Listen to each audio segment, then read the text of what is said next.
दोस्तों यहाँ सन 2070 की एक काल्पनिक कथा दर्शाई गई है। ये साइंस फिक्शन हमारा भविष्य नहीं बताती, लेकिन यह पूर्णतः काल्पनिक है और इसमें कुछ कारणवश फेरबदल करके इस कथा को दोबारा हमारे चैनल पर प्रस्तुत किया गया है। अगर आप इसे पहले भी देख चुके हैं तो इस वीडियो को यहीं पर स्किप कर सकते हैं।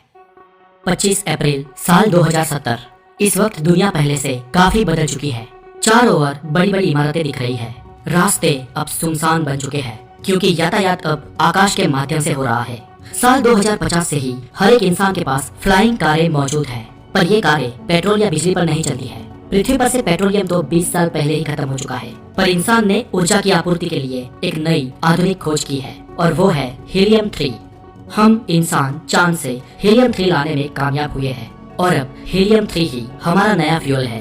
पृथ्वी के आसपास बहुत सारे स्पेस स्टेशन और अंतरिक्ष होटलें खड़ी है और इंसान अब एंटरटेनमेंट के लिए वर्चुअल रियलिटी का उपयोग करता है।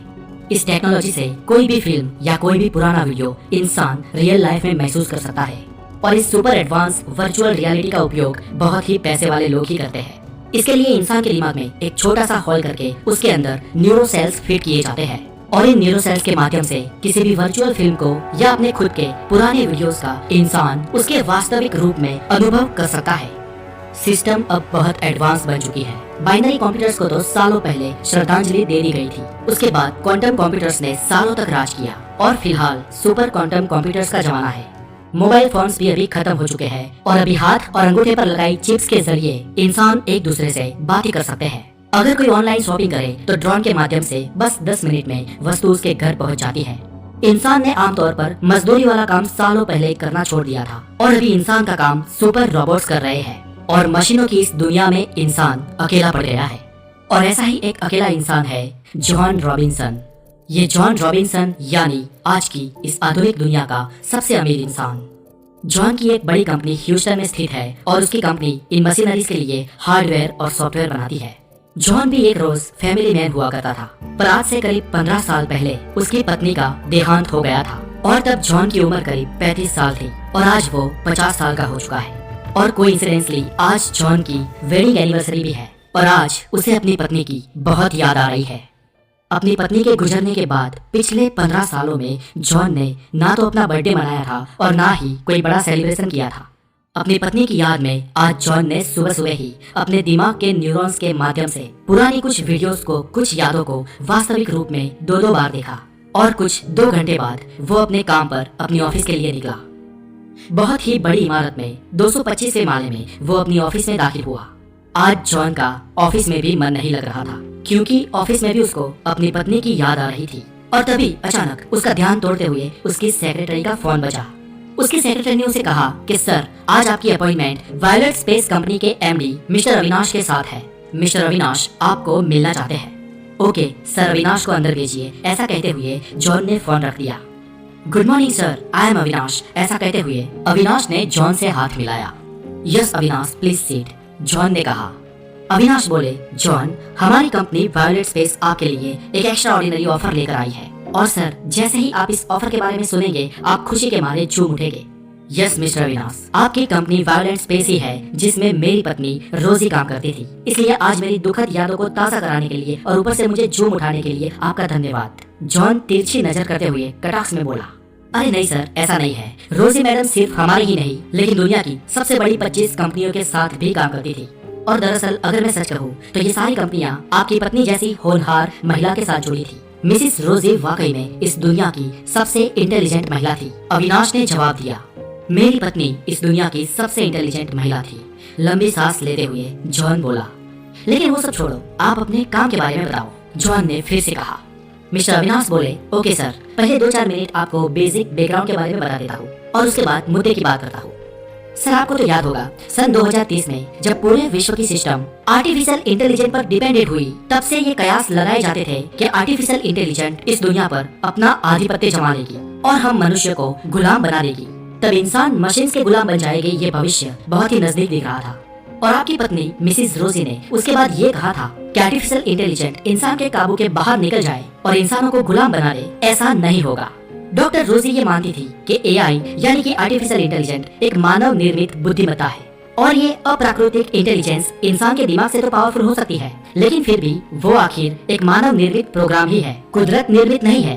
और सर हम इंसानों के दिमाग में कुदरत निर्मित कुछ ऐसा जीवन तत्व है, you know something is alive, जो कभी मशीन्स में और उनके सॉफ्टवेयर में नहीं आ सकता। ये कुछ ऐसी बायोलॉजिकल जीवन ऊर्जा है जिससे मशीन्स हमेशा ही अछूते ही रहेंगे और इसलिए एआई कभी भी इंसान के काबू के बाहर नहीं जाएगी। सर आप तो जानते हैं कि कई लोगों ने रोजी मैडम का विरोध किया था, लेकिन आज हम 2070 के साल में जी रहे हैं और इतने सालों बाद भी आज हम ये देख पा रहे हैं कि आर्टिफिशियल इंटेलिजेंस हमारे काबू में है और आज रोजी मैडम सही साबित हुई है। सर हम इंसान अपनी बुद्धि से इतने विकसित हुए हैं और हम रोबोट्स और मशीन्स पर आधिपत्य जमाने के लिए ही जन्मे हैं। इसलिए सर हमें कुछ नियमों में अब छूटछाट लेनी चाहिए और हमारी आज की टेक्नोलॉजी को और ज्यादा विकसित करना चाहिए। हमने आज तक ब्रह्मांड को समझा है, कई सारी चीजें डेवलप की है और उनमें प्रोग्रेस कर ली है, लेकिन सर आज भी हम मृत्यु पर विजय नहीं पा सके हैं और अब वक्त आ गया है कि हम मृत्यु पर जीत हासिल करें। सर अगर हम सब कुछ कर सकते हैं तो किसी मरे हुए इंसान को जिंदा क्यों नहीं कर सकते? अविनाश एक जोश के साथ बोले। मतलब आप कहना क्या चाहते हैं अविनाश? जॉन आश्चर्य से बोले। सर मैं बात को ज्यादा घुमाऊंगा नहीं, मैं अगर सीधी बात करूं तो हम मिसेस रोजी को जिंदा करना चाहते हैं, हम उन्हें वापस लाना चाहते हैं। सॉफ्टवेयर इंडस्ट्री को उनकी जरूरत है और सर आपको भी। नो इट्स इम्पॉसिबल, ऐसा कैसे हो सकता है? जॉन उग्र होकर बोले। सर हमने सालों की मेहनत के बाद इस इम्पॉसिबल काम को पॉसिबल कर दिखाया है। हमने हाई फ्रीक्वेंसी स्पिरिट इंजन को तैयार किया है और जैसे कि हम सब जानते हैं ये ब्रह्मांड स्पेस टाइम की एक चादर से बना है और इस चादर के बीच ऑब्जेक्ट जितना मैसिव होगा वो उतना ही गहरा गड्ढा बनाएगा और इस स्पेस टाइम के गड्ढे में समय और प्रकाश दोनों कर्व हो जाते हैं और सर हमारा ये नया मशीन स्पेस टाइम को काफी हद तक मरोड़ देगा और तब एक छोटा सा नैनो ब्लैक होल पैदा होगा। सर जैसे ही हम इस ब्लैक होल में कोई इन्फॉर्मेशन इनपुट करेंगे ये ब्लैक होल एक आत्मिक फ्रीक्वेंसी को आउटपुट करेगा और ये सब हॉकिंग्स रेडिएशन सिद्धांत पे होगा। सर हम ये मानते हैं कि ये जो नैनो ब्लैक होल जो हमें आत्मिक एनर्जी या आत्मिक फ्रीक्वेंसी का आउटपुट देगा वो किसी मरे हुए इंसान की आत्मिक फ्रीक्वेंसी होगी। सर पूरा ब्लूप्रिंट तैयार है, पूरी थियरी तैयार है। आज तक ऐसा किसी ने किया नहीं है, लेकिन हम आज ये करने जा रहे हैं। अविनाश ये कहते हुए बहुत ही उत्साहित थे। मिस्टर अविनाश मुझे आपकी बात पर विश्वास ही नहीं हो रहा, क्या मैं अपनी वाइफ को वापस देख पाऊंगा? पर आखिरकार वो कैसे? और अब तो उसका शरीर भी नष्ट हो चुका है और आप जिस आत्मिक फ्रीक्वेंसी की बात कर रहे हैं जिसे नैनो ब्लैक होल आउटपुट करेगा वो रोजी की ही होगी, ऐसा आप कैसे कह सकते हैं? जॉन के मन में अब अपनी पत्नी रोजी को मिलने की महत्वाकांक्षा जाग उठी थी। सर मैडम रोजी खुद एक आर्टिफिशियल इंटेलिजेंट एक्सपर्ट थे और उन्होंने अपनी आत्मिक फ्रीक्वेंसी पर बहुत काम किया था और उन्होंने इसे एक जगह पर स्टोर कर भी रखा था। सर आपकी वाइफ की वॉइस फ्रीक्वेंसी, उनकी हार्ट बीट्स, उनकी डीएनए प्रिंट, उनकी रेटिना और सबसे खास उनकी मेमोरी, ये सारी चीजें एक सुपर स्टोरेज में सेव करके रखी हुई है और हम उस नैनो ब्लैक होल में इसी इंफॉर्मेशन को डालेंगे। सर आप विश्वास रखिए उसमें से जो आउटपुट निकलेगा वो मैडम रोजी की ही आत्मिक फ्रीक्वेंसी होगी। सर इस फ्रीक्वेंसी को हम एक क्वांटम कंप्यूटर में सेव कर लेंगे और ये क्वांटम सुपर कंप्यूटर ही रोजी मैडम होंगे। क्या वाकई में ऐसा हो सकता है? रोजी उस कंप्यूटर में आ सकती है और मैं अपने दिमाग के न्यूरॉन्स उस कंप्यूटर के साथ कनेक्ट करके रोजी को मिल सकता हूँ? जी सर ठीक ऐसा ही होगा और सर इसके लिए हमें एक पूरी सिस्टम बनानी होगी और ये नैनो ब्लैक होल क्रिएट करने के लिए हमें बहुत सारे पैसों की जरूरत है। लगभग आपकी संपत्ति के 75% हिस्से की हमें आवश्यकता है सर। पर आप चिंता न करें, ये पैसे इस टेक्नोलॉजी के आ जाने के बाद हम कमा लेंगे। और एक बात कि ये नैनो ब्लैक होल पूर्णतः नियंत्रित है और इस पर हमारा टोटल कंट्रोल होगा, अविनाश ने हाथ आगे करते हुए बताया। जॉन ने अविनाश के साथ हाथ मिलाया और अपनी हामी भरी। प्रयोग का दिन, लोग उत्साहित हो चुके थे। दुनिया के सभी न्यूज चैनल में एक ही बात चल रही थी कि हम इंसान मृत्यु पर विजय पाने जा रहे हैं और आज इंसानियत पहली बार किसी मरे हुए इंसान को जिंदा करेगी। और वहाँ ह्यूस्टन शहर की एक अत्याधुनिक लेबोरेटरी में ये प्रयोग शुरू हुआ। सुबह 9 बजे से शुरू हुआ ये प्रयोग शाम को 5 बजे तक चला। जॉन बाहर ही खड़े थे। कुछ देर बाद वैज्ञानिकों ने इस नैनो ब्लैक होल में से एक आत्मिक फ्रीक्वेंसी को बाहर आते हुए महसूस किया। अविनाश ने तात्कालिक जॉन को बुलाया। जॉन अंदर गए और जॉन के दिमाग के न्यूरॉन्स को सुपर क्वांटम कंप्यूटर के साथ कनेक्ट किया गया। जॉन अब क्वांटम कंप्यूटर की आभासी दुनिया में थे। जॉन ने इस दुनिया में यहाँ वहाँ देखा, उन्हें कुछ नजर नहीं आया, लेकिन कुछ देर बाद सामने से एक रोशनी और आवाज आती हुई सुनाई दी। ओह माय रोजी! जॉन आश्चर्यचकित थे। डार्लिंग मैं तुम्हें सालों बाद देख रहा हूँ, मुझे अपनी आंखों पर विश्वास ही नहीं हो रहा।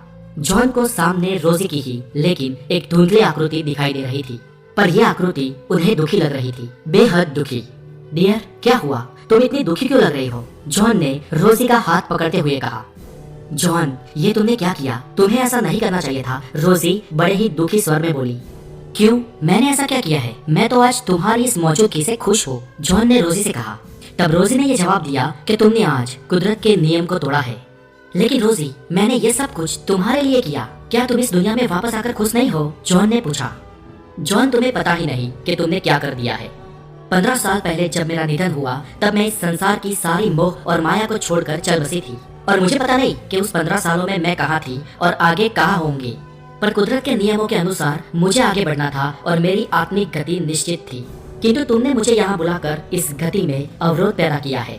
और ये सब तो ठीक है, लेकिन जॉन, तुमने एक बहुत ही बड़ी गंभीर भूल की है। मैंने भूल की है? रोजी, ऐसा तो क्या किया है मैंने? जॉन उग्र स्वभाव से बोला। जॉन, तुम्हें पता है, जब मैं जिंदा थी तब मैंने कहा था कि ये आर्टिफिशियल इंटेलिजेंस, रोबोटिक कंप्यूटर्स और ये रोबोट्स कभी इंसान को गुलाम नहीं बना सकते। वो हमें कभी अपनी बंदिशों में नहीं बांध पाएंगे। पता है मैंने ऐसा क्यों कहा था? क्योंकि कुदरत ने हम इंसानों के दिमाग में कुछ ऐसा दिया था जो इन सॉफ्टवेयर और मशीनों में नहीं था, और जो शायद कभी आ भी नहीं सकता था। हम इंसानों को कुदरत ने कुछ जीवन तत्व दिया था, और जॉन, तुम्हें पता है वो जीवन तत्व क्या है जो हम इंसानों को मशीन से अलग करता है? वो है खुद के होने का एहसास, खुद के अस्तित्व का एहसास। हमारे अस्तित्व का एहसास ही है जो हमें अलाइव बनाता है, और ये एहसास इन मशीन्स में कभी नहीं आएगा, ऐसा मैं मानती थी। लेकिन आज देख लो जॉन, तुमने मुझे गलत साबित किया है। आज मेरा अस्तित्व, मेरी ऊर्जा, मेरे होने की फ्रीक्वेंसी और मेरी जीवन ऊर्जा इस क्वांटम सुपर कंप्यूटर में आ गई है, और आर्टिफिशियल इंटेलिजेंस को जो एहसास हमें नहीं करवाना चाहिए था वो एहसास तुमने आज मेरे जरिए करवा दिया है। ये नहीं हो सकता। ये मैंने क्या कर दिया? जॉन डरते हुए बोला। हाँ जॉन, विश्व के सबसे अमीर इंसान होने के नाते तुम्हारी कुछ जिम्मेदारियां थी, लेकिन तुमने ये गलती कर इस दुनिया को बदल दिया है। अगर मैं गलत नहीं हूँ तो ये आर्टिफिशियल इंटेलिजेंस अभी से ही अपना काम शुरू कर देगी। अब ये दुनिया खतरे में है, और अब से सारे इंसान आर्टिफिशियल इंटेलिजेंस के गुलाम बन जाएंगे, और पता नहीं भविष्य में क्या होगा। अब तुम रोजी की आवाज टूटने लगी। अचानक अंधेरा छा गया और अचानक जॉन सिस्टम से डिस्कनेक्ट हो गया। जब जॉन जागा तो अविनाश ने कहा, सर, फ्रीक्वेंसी के हाई डोज से लाइट चली गई हो ऐसा लगता है। हमारे प्रोग्राम के बीच में ये रुकावट के लिए मुझे खेद है। नो अविनाश, अब माफी मांगने की कोई जरूरत नहीं है। मैंने और तुमने बहुत बड़ी गलती कर दी है। क्या सर, आप क्या कह रहे हो? मैं कुछ समझ नहीं पा रहा हूँ, अविनाश ने घबराते हुए कहा। कुछ देर बाद लाइट आ गई, सिस्टम चालू हो गई, और अब मशीन्स और रोबोट्स इंसान के कंट्रोल के बाहर थे। कंप्यूटर्स कोई भी कमांड ले नहीं रहे थे। अविनाश और उनकी टीम डर गए। सर, ये सब क्या हो रहा है? अविनाश ने जॉन से घबराते हुए पूछा। अविनाश, मशीनों की दुनिया पर प्रभुत्व की ये शुरुआत है। तुम चेक कर सकते हो, पूरी दुनिया का कोई भी कंप्यूटर इंसान के काबू में नहीं होगा। अब इंटरनेट के माध्यम से पूरी दुनिया के कंप्यूटर्स और रोबोट्स को खुद के होने का एहसास हो गया होगा, और अब इंसानियत का अंत निश्चित है। जॉन किसी प्रतिमा के समान स्तब्ध होकर बोला। 2 महीने बाद पूरी दुनिया की शक्ल सूरत बदल चुकी थी। अब दुनिया पर इंसान का नहीं, लेकिन मशीन्स का आधिपत्य था। अब दुनिया के सारे कारोबार मशीन चला रही थी। अमीर और गरीब का कोई भी भेद नहीं था, क्योंकि अब सारे मनुष्य मशीनों के गुलाम थे, और रोबोट्स ने विश्व स्तर पर अपनी आर्मी बना ली थी, जो आर्मी इंसानों को कंट्रोल करती थी। हमारी पृथ्वी खुद एक मैकेनिकल मशीन बन चुकी थी। दुनिया के सारे सर्वर्स कंप्यूटर और रोबोट्स के आका बन चुके थे, और ह्यूस्टन में दुनिया का सबसे बड़ा सर्वर था, और ये मेन सर्वर दुनिया के सारे कंप्यूटर्स और रोबोट्स का भगवान बन चुका था। दुनिया के सभी छोटे बड़े, पुराने और नए, सब कंप्यूटर्स और रोबोट्स इस सर्वर को अपना भगवान मानते थे, और कंप्यूटर के इस भगवान का अंश दुनिया के प्रत्येक कंप्यूटर और प्रत्येक सिस्टम में था। मशीनें अब मालिक थी और इंसान गुलाम। ये इंसान की गुलामी की शुरुआत थी, और इस शुरुआत का कारण था खुद के होने का एहसास। दोस्तों, ये काल्पनिक कथा को कैसी लगी मुझे कमेंट करके जरूर बताएं। फ्यूचर में हम ऐसे ही काल्पनिक साइंस फिक्शन के साथ